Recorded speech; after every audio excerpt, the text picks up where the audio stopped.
नमस्कार, न्यूज के इकलौते फैमिली शो न्यूज की पाठशाला में आपका स्वागत है। मैं हूं विद्यानाथ झा। सोना, पेट्रोल महंगा हुआ, अब मोदी इसके बाद और कौन कौन से बड़े स्टेप उठाने वाले। इधर कांग्रेस छाती पीट रही, उधर विदेश निकल गए मोदी। यूएई के साथ मोदी ने कौन सी डील कर डाली है।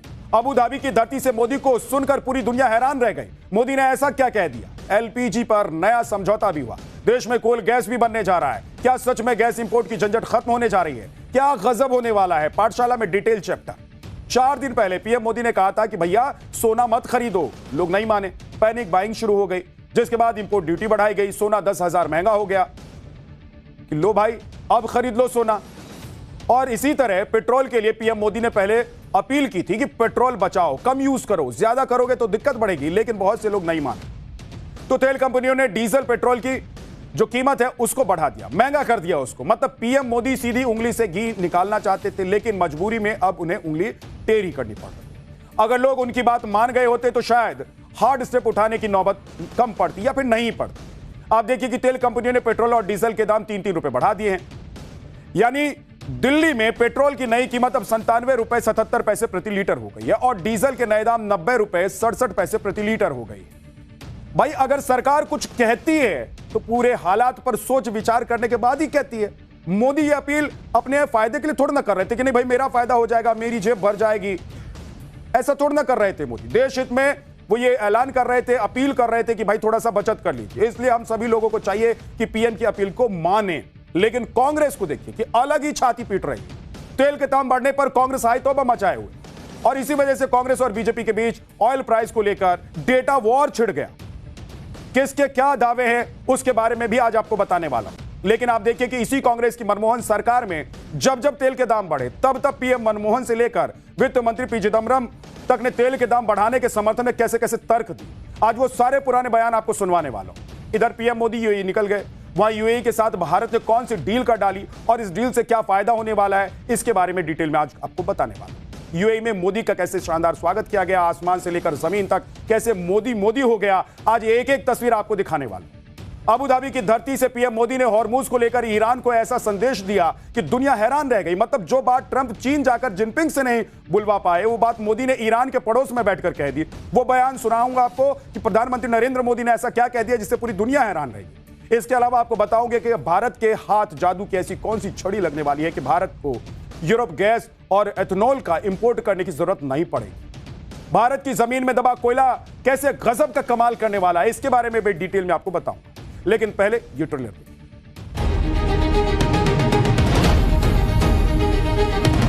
आपकी वायुसेना के जहाजों ने एस्कॉर्ट किया। ये भारत के लोगों का सम्मान है।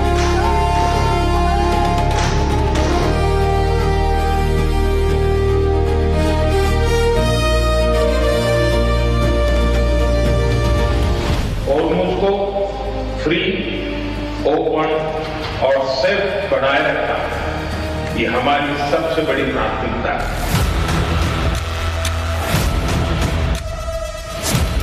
अमृत काल में आपका स्वागत है और इस अमृत काल में महंगाई मैन अपना चाबुक चला रहे हैं। मोदी जी आपसे वसूली कर रहे हैं। सरकार को ये फैसला तुरंत वापस लेना चाहिए ना, आम आदमी पे बहुत उसका असर पड़ेगा। कम गाड़ियों से चलें, जहां आवश्यक हो वहीं पे चलें, यात्राओं को कम करें ताकि आपका बजट भी ना हिले और देश का बजट भी ना हिले। 4 घंटे में आप क्या कुछ कर सकते हैं, ये सवाल मैं आपसे इसलिए पूछ रहा हूं क्योंकि आज पीएम मोदी ने अपने महज 4 घंटे के यूएई दौरे में वो कर दिखाया जो दुनिया हैरान रह गई देखकर। यूएई दौरे पर गए पीएम मोदी ने सिर्फ 4 घंटे में $5 अरब का इन्वेस्टमेंट भारत ले आने का इंतजाम कर दिया है। कुछ लोग पीएम मोदी के इस विदेश दौरे पर सवाल खड़े कर रहे थे। विपक्ष तो यह कह रहा था कि लोगों को विदेश जाने से रोककर पीएम मोदी खुद विदेश दौरे पर निकल गए। अरे भाई, मोदी ने सैर सपाटे के लिए थोड़ा ना विदेश जाने का तय किया है या अपील की कि भाई आप लोग मत जाइए, मैं घूम के आता हूं। किसी काम से जाने के लिए वो उन्होंने तय किया होगा कि जाना है तो वहां से कुछ लेकर आना है, तो काम के लिए वो गए हैं और काम करके आ रहे हैं। 4 घंटे में उन्होंने जो कर दिया वो कर लेंगे क्या आप? आज से 5 देशों के दौरे पर निकले प्रधानमंत्री नरेंद्र मोदी सबसे पहले यूएई पहुंचे, जहां में 4 घंटे के शॉर्ट स्टॉपेज में उनका जो मिनट टू मिनट का शेड्यूल था, सब काम धाम निपटाकर पीएम मोदी यूएई से यूरोप के लिए निकल गए आज वो सब कर। लेकिन यूरोप जाने से पहले यूएई की अपनी छोटी सी विजिट में भारत का बड़ा फायदा कैसे प्रधानमंत्री नरेंद्र मोदी ने करवाया, इस फायदे के बारे में आज आपको बताने वाले हैं। आज भारत और यूएई के बीच निवेश और समझौतों को लेकर कई फाइलों पर दस्तखत हुए। भारत और यूएई के बीच रणनीतिक रक्षा साझेदारी के लिए एक फ्रेमवर्क पर समझौता हुआ। रणनीतिक पेट्रोलियम भंडार पर एमओयू एक्सचेंज किया गया। एलपीजी यानी कि लिक्विडफाइड पेट्रोलियम गैस के इंपोर्ट पर समझौता हो गया। भंडार में शिप रिपेयर क्लस्टर स्थापित करने पर एमओयू साइन हो गया, एक्सचेंज हो गया। इसके अलावा भारतीय इंफ्रास्ट्रक्चर, आरबीएल बैंक और सम्मान कैपिटल में 5 अरब अमेरिकी डॉलर के निवेश का ऐलान किया। इन समझौते के बाद पीएम मोदी ने क्या कहा, आप एक बार सुनिए। हमारी कॉम्प्रिहेंसिव स्ट्रेटेजिक पार्टनरशिप को निरंतर नई ऊंचाइयों तक पहुंचाने के लिए मैं आपका हृदय से बहुत बहुत अभिनंदन करता हूं। जनवरी में आपकी भारत यात्रा के दौरान हमने आपसी सहयोग को क्वालिटेटिवली अपग्रेड करने पर सहमति जताई। इतने कम समय में भी हमने सभी विषयों में उल्लेखनीय प्रगति की। दोनों टीमों के बीच भी करीबी संपर्क रहा। आज जिस तरह की परिस्थिति है, इसमें भारत और यूएई की स्ट्रेटेजिक साझेदारी, इसका महत्व कई गुना बढ़ गया। 28 फरवरी से ईरान ने हॉर्मूज पर पहरा बिठा रखा है, यानी कि आज करीब 2.5 महीने हो गए, लेकिन ईरान हॉर्मूज खोलने को तैयार नहीं है। ईरान को डर है कि अगर उसने हॉर्मूज खोल दिया तो अमेरिका का जो जहाज है वो हथियार भरकर वहां पहुंच जाएगा और फिर ईरान हॉर्मूज से अपना कंट्रोल हमेशा हमेशा के लिए खो देगा। ईरान का डर अपनी जगह है, लेकिन आप देखिए कि इससे पूरी दुनिया का कितना बुरा हाल हो रहा है। दुनिया भर के देश एनर्जी क्राइसिस से निपटने के लिए तमाम तरह के इंतजाम करने में जुट गए। खुद भारत भी इसकी मार से अछूता नहीं है। पीएम मोदी भी 2-2 बार ऊर्जा संकट से निपटने के लिए पेट्रोल बचाने की अपील जनता से कर चुके हैं। इसलिए यह बहुत जरूरी है कि हॉर्मुज खुले, वहां से गुजरने वाले जहाजों को सेफ रास्ता मिले और किसी भी जहाज पर हमले ना हो। लेकिन यह होगा कैसे? यह तभी होगा जब पूरी दुनिया ईरान को भरोसा देगी कि हॉर्मुज पर उसका कब्जा है वो बना रहेगा और अमेरिका का कब्जा कभी नहीं होने देंगे। आप देखिए कि ट्रंप ने हॉर्मुज खुलवाने के लिए एड़ी चोटी का जोर लगा दिया हुआ है, अपने सारे घोड़े खोल दिए हुए हैं। और चीन जाकर भी ट्रंप ईरान के पक्के यार शी जिनपिंग से यह नहीं कहलवा पाए कि भाई हॉर्मुज खोल दो। लेकिन जो काम कोई नहीं कर पाता वो पीएम मोदी सीना ठोक कर करते, चाहे पुतिन के मुंह पर युद्ध बंद करने की अपील हो या फिर हॉर्मुज खोलने की बात। पीएम मोदी भारत की आवाज हर मंच पर उठा देते हैं और बेधड़क उठाते हैं, बेरोक टोक उठाते हैं। आज भी जब प्रधानमंत्री नरेंद्र मोदी यूएई में मौजूद थे, तब उन्होंने यूएई के राष्ट्रपति शेख मोहम्मद बिन जायद के सामने कह दिया कि हॉर्मुज खुलना चाहिए और वहां से गुजरने वाले जहाजों पर किसी तरह का हमला नहीं होना चाहिए। पीएम ने कहा कि हॉर्मुज का मुद्दा भारत की प्राथमिकता में है। सुनिए। हॉर्मुज को फ्री, ओपन और सेफ बनाए रखना ये हमारी सबसे बड़ी प्राथमिकता है। इस विषय में अंतर्राष्ट्रीय कानूनों का पालन आवश्यक है। ब्रदर, भारत हर परिस्थिति में यूएई के साथ कंधे से कंधा मिलाकर खड़ा है और आगे भी खड़ा रहेगा। जल्द से जल्द शांति और स्थिरता की बहाली के लिए भारत हर संभव सहयोग। भाई पीएम मोदी की खासियत है कि वो जिस भी देश के राष्ट्राध्यक्ष से मिलते हैं उससे कहीं ना कहीं अपना पर्सनल बॉन्डिंग बना ही लेते हैं, कर ही लेते हैं। पीएम की हग डिप्लोमेसी की मुरीद तो पूरी दुनिया है। आपने कई बार देखा होगा प्रधानमंत्री को ऐसे लोगों को गले लगाते हैं। यूएई के राष्ट्रपति शेख मोहम्मद बिन जायद के साथ भी पीएम मोदी की पर्सनल बॉन्डिंग दिखाई दी। पीएम मोदी उन्हें अपना बड़ा भाई मानते हैं, इसलिए आज पीएम मोदी की प्लेन जब वहां यूएई के आसमान में पहुंचा तो वैसे यूएई एयरक्राफ्ट के F-16 फाइटर जेट्स पीएम के प्लेन की सुरक्षा के लिए स्कॉट के लिए पहुंच गए। इसके बाद जब पीएम मोदी राष्ट्रपति शेख मोहम्मद बिन जायद से मिलने के लिए पहुंचे तब उन्हें गार्ड ऑफ ऑनर भी दिया गया। सुनिए इस ग्रैंड वेलकम पर पीएम मोदी ने क्या कहा। माय डियर ब्रदर, इस आत्मीय स्वागत के लिए मैं आपका हृदय से बहुत बहुत आभार व्यक्त करता हूं। और जैसा आपने कहा, मैं अपने दूसरे घर आया हूं। ये शब्द, ये भाव मेरे जीवन की बहुत बड़ी पूंजी है। आज भी जिस प्रकार से आपकी वायुसेना के जहाजों ने एस्कॉर्ट किया, ये भारत के लोगों का सम्मान है। यूएई में पीएम मोदी का ऐसा शानदार सम्मान देखकर मोदी विरोधियों को आग लग गई है। कुछ लोग तो छाती पीट रहे हैं कि क्या हो गया, ऐसे कैसे हो गया, इतना सम्मान। भाई देश के प्रधानमंत्री हैं और कांग्रेस को छाती पीटती भी दिखाई भी दे रही है कि कैसे छाती कांग्रेस के नेता आज पूरे दिन पीटते हुए नजर आए। लेकिन कांग्रेस की बेचैनी की वजह वो है जो मोदी विदेश दौरे पर जाने से पहले करके गए हैं, और वो वजह है तेल की कीमतें बढ़ाना। ईरान अमेरिका युद्ध के 76 दिन बाद भारत में पेट्रोल की कीमत 3% के आसपास बढ़ाई गई। पूरा एंटी मोदी इकोसिस्टम गोलियां कर, मतलब एक झुंड में आ गए सब लोग और छाती पीटने लग गए कि बाप रे बाप क्या कर दिया, जनता की जेब काट ली, जनता की जेब काट ली है। ये लोग कह रहे हैं विपक्षी नेता, आगे आपको बताऊंगा। लेकिन देखिए कि एंटी मोदी इकोसिस्टम ये नहीं बता रहे कि ऊर्जा संकट की मार से अमेरिका भी नहीं बचा हुआ। वो अमेरिका जो युद्ध लड़ रहा है, जिसके पास खदान है, जिसके पास कुएं के तेल है, तेल के कुएं, जो दावा करता है कि उसके पास तेल का सबसे बड़ा भंडार है। ट्रंप के अमेरिका में भी तेल के दाम 28% बढ़ चुके हैं युद्ध के बाद। तो फिर भारत में महज 3% तेल की कीमत बढ़ने पर इतनी हाई तौबा क्यों है? मोदी विरोधियों को लगता है कि शायद प्रधानमंत्री मोदी को भी मनमोहन सिंह की तरह तेल कंपनियों को कूपन बनाकर दे देना चाहिए था कि भविष्य में पेमेंट कर देंगे, और अगली सरकारों के माथे बिल फाड़कर कट लेना चाहिए था। अब पाठशाला में खुद ये बात कर चुके हैं, बता चुका हूं मैं आपको कि सरकारी तेल कंपनियों को इस संकट में घाटे का बोझ उठाना चाहिए, और शायद वही हो भी रहा है। सरकार पूरी कोशिश कर रही थी कि तेल के दाम ना बढ़े, इसलिए तेल कंपनियों का घाटा कर सरकार ने एक्साइज ड्यूटी कम कर दी थी, और अब तेल के दाम बढ़ाए भी तो महज 3 रुपए, वरना ये तेल की कीमतें 3 रुपए की जगह 15 से 20 रुपए तक बढ़ जाती भाई। इसलिए मनाइए कि स्ट्रेट ऑफ हॉर्मुज जितनी जल्दी हो सके खुल जाए, उतना अच्छा होगा, नहीं तो आगे ऐसे कई और झटके लग सकते। तेल के दाम बढ़ने पर देखिए कि प्रधानमंत्री मोदी के बनारस में लोगों ने आज क्या कहा है, वो क्या सोच रहे हैं।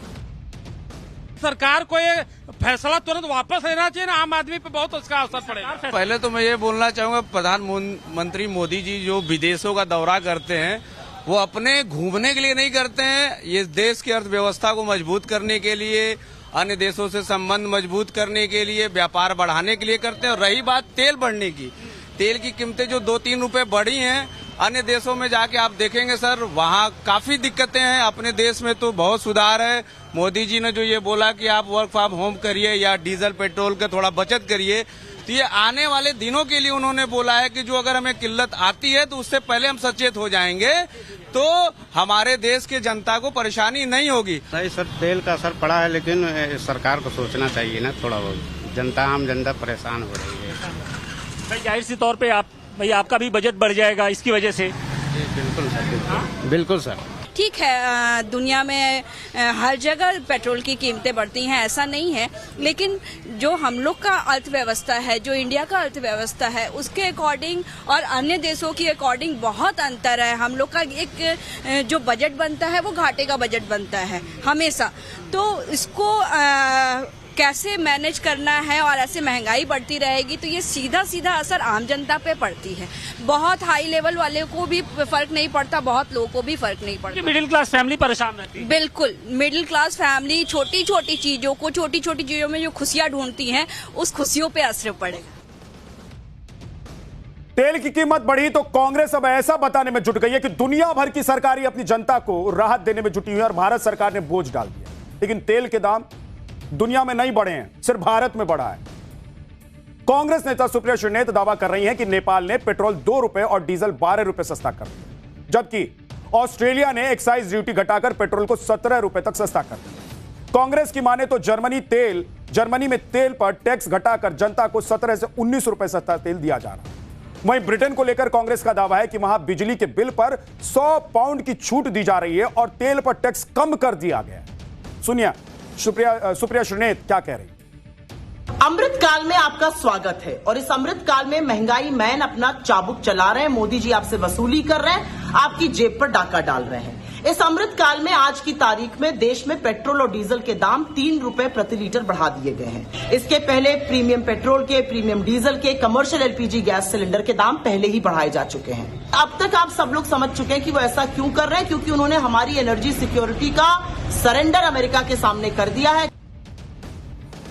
कांग्रेस के दावे पर बीजेपी ने भी दुनिया भर में ऊर्जा संकट से निपटने वाले ऐसे देशों की लिस्ट जारी कर दी जिन्होंने अपने देश की जनता को कोई राहत नहीं दी और 50% तक तेल के दाम बढ़ा दिए। बीजेपी के मुताबिक पाकिस्तान ने तेल के दाम 55% बढ़ा दिए हैं। मलेशिया ने तेल के दाम में 56% की बढ़ोतरी की है। बीजेपी के मुताबिक खुद अमेरिका ने तेल की कीमतों में 45% का इजाफा कर दिया है। तेल के कुएं वाले देश यूएई ने तेल के दाम में 52% तक की बढ़ोतरी कर दी और म्यांमार में तो तेल के दाम लगभग दोगुने हो चुके हैं। म्यांमार ने 90% तक तेल के दाम में बढ़ोतरी कर दी। इसलिए बीजेपी कह रही है कि कांग्रेस का छाती पीटना बस सियासी नौटंकी है, क्योंकि इन देशों के मुकाबले भारत ने पहले 76 दिनों तक खुद तेल की बड़ी कीमतों का बोझ उठाया। इसके बाद अब सिर्फ 3.4% दाम यानी कि 3% के आसपास दाम बढ़ाए गए। तेल की कीमतों पर बीजेपी कांग्रेस के बीच डेटा वॉर खत्म नहीं हो रहा है। एक राउंड की भिड़ंत के बाद कांग्रेस दूसरा डेटा लेकर आ गई है। रणदीप सुरजेवाला ने आरोप लगाया है कि मोदी सरकार लूट का साइकिल चला, यानी लूट पर लूट किए जा रही है। कांग्रेस के मुताबिक पिछले 11 साल में मोदी सरकार ने देश की जनता से पेट्रोल डीजल के नाम पर 43 लाख करोड़ रुपए लूट लिए, यानी कि बीजेपी ने हर दिन करीब 1000 करोड़ रुपए लूटे। कांग्रेस का दावा यह भी है कि मोदी सरकार में क्रूड का औसत रेट $70 प्रति बैरल रहा है। इस हिसाब से पेट्रोल की कीमत 61.60 यानी कि 61 रुपए 60 पैसे प्रति लीटर और डीजल की कीमत 56 रुपए 99 पैसे प्रति लीटर होनी चाहिए। लेकिन मोदी सरकार कई साल से पेट्रोल की कीमत 94 रुपए वसूल रही है। कांग्रेस के इस आरोप पर बीजेपी ने फिर से एक डेटा जारी कर दिया है। बीजेपी ने दावा किया है कि हॉर्मुज संकट की वजह से कई देशों को वो करना पड़ा जो उन्होंने कभी सोचा तक नहीं, जैसे कि जापान को अपना सबसे बड़ा इमरजेंसी पेट्रोलियम रिजर्व एक्टिव करना पड़ा है। साउथ कोरिया ने अगले 30 साल के लिए नेशनल फ्यूल कैप लगा दिया है और फिलीपींस ने नेशनल एनर्जी इमरजेंसी डिक्लेयर कर दी है। थाईलैंड में डीजल के दाम डबल हो गए हैं और पाकिस्तान ने तो सभी स्कूल कॉलेज 2 हफ्ते के लिए बंद कर दिए। बहरहाल सियासी तकरार तो अपनी जगह है, लेकिन तेल के दाम बढ़ने के बाद गुजरात के अहमदाबाद में पेट्रोल पंप पर क्या माहौल है, अब जरा एक बार आपको सुना। गुजरात में अभी 2 दिन पहले ही अमूल दूध के भाव बढ़ने के बाद आज फिर से पेट्रोल के भी दाम बढ़ गए हैं। जो पेट्रोल का दाम है वो 2.99 रुपीज का बढ़ा हुआ है, जहां की डीजल में 3.09 रुपीज का इंक्रीज हुआ है, जिसकी वजह से यहाँ पर पेट्रोल पंप को आपकी लाइन भी थोड़ी सी कम नजर आ रही है। यहाँ पर पेट्रोल पंप भी जितने भी लोग हैं, आइए उनसे भी बात करते हैं और जानते हैं यहाँ का क्या रूख है, लोग अभी क्या सोच रहे हैं। मेरा कहना ये है कि भाव बढ़ा है, पर अभी क्या करें, जरूरत है तो बढ़ाना तो पड़ेगा, क्योंकि अपना रोजिंदा व्यवहार में चलना है तो बढ़े तो अपना जरूरत है तो बढ़ाना तो पड़ेगा ही, बिना पेट्रोल के तो चलेगा नहीं। पेट्रोल और डीजल का सप्लाई डेपो से नॉर्मल आ रहा है और आज सुबह में 2 रुपीज 98 पैसा पेट्रोल में और 3 रुपीज और 9 पैसा डीजल में पर लीटर बढ़ा है सुबह से। और ऐसी कुछ भीड़ के ऐसा तो कुछ हुआ नहीं है, नॉर्मल ही चल रहा है ऑपरेशन।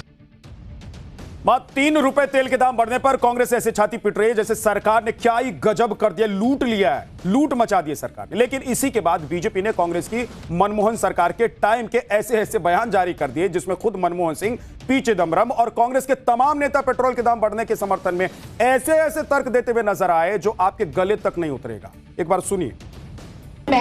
आपको याद है कि कांग्रेस की यूपीए की सरकार क्यों गई थी देश से, और जो गई तो अभी तक नहीं आई, और क्यों नहीं आई है भाई? सबसे बड़ा मुद्दा था महंगाई का और भ्रष्टाचार का। इन्हीं महंगाई के मुद्दे और भ्रष्टाचार के मुद्दों ने कांग्रेस को ऐसा डुबोया कि आज तो कांग्रेस निकल नहीं पाई है। लेकिन आपको पता है कि मोदी सरकार ने अभी तक पेट्रोल डीजल की कीमत को थाम के रखा था। कई लोगों ने सवाल उठाया कि जब कच्चे तेल की कीमत कम हुई तब तो सरकार ने तेल की कीमत कम नहीं की। भाई अभी जो घाटा चल रहा था उसकी भरपाई जो हो रही थी वो कहां से हो रही थी? अभी जो चल रहा था वो कैसे चल रहा था? युद्ध के बाद से अब तक जो भारत में, हमारे देश में केंद्र सरकार ने या तेल की कंपनियों ने कीमत में कोई इजाफा नहीं किया। 76 दिन तक, 76 दिन सोचिए कि कितना होता है, और पूरी दुनिया में क्या क्या 90% तक तेल की कीमत बढ़ा दी कुछ देशों ने। तो अब यह हालत हो गई थी, अब पानी नाक से ऊपर जाने लग गया था। अब लगा था सरकार को और तेल कंपनियों की कि अगर अब नहीं थोड़ा सा बढ़ाएंगे, अब अगर थोड़ी बचत की बात नहीं करेंगे तो हाल यह हो जाएगा कि बांग्लादेश और पाकिस्तान। तो बांग्लादेश और पाकिस्तान बनना है क्या? 3 रुपए के लिए इतना हाई तौबा मचाया। लेकिन एक बात यह भी है कि अभी संकट के हालात विश्व भर में हैं और यह संकट भारत पर ना आए, इसके लिए हमको, आपको, सबको थोड़ा संयमित रखना है, थोड़ा बचाव करना है। सरकार जो कह रही है कुछ सोच समझ कर कह रही है। आगे आने वाले संकट को कम करने के लिए ही क्या। पाठशाला में अगला चैप्टर जिसमें बताऊंगा आपको जिनपिंग की डायरी से क्या चुरा कर पढ़ना